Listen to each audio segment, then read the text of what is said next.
Mən Elnur Ağazadə, 1-ci qrup. Bu günlər biz sizlərə aldehid və ketonlardan 111-ci sualı izah edəcəm. Burada deyib ki, 89,6 litr asitlenin formulu C2H2-dir. C2H2 görək nədir? Asitlenin hidratlaşmasından 50% çıxımlar neçə qram sirkə aldehidi almaq var? Yəni reaksiyanı yazaq. C2H2 plus H2O alınır C2H4O. Və bizdən burada verilib ki, 89,6 litr asitli. 89,6 litr. Və biz bilirik ki, 1 mola 1 mol alınır. Burada da 22,4-dür. Bunu buna böləndə 4 mol alınır və burada 4 mol alınır. 4 mol 50% çıxımla biz bunun formulunu tapmalıyıq. Bunun formulunu tapmaq üçün bu 12-dir.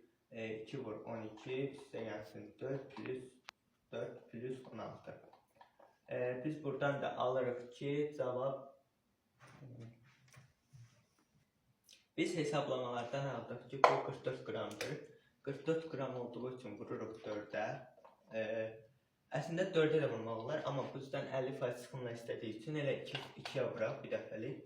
O da eləyir 88. Deməli, bizə 50% çıxımla biz sirkə aldehidini tapmışıq ki, 88 qram almaq olar.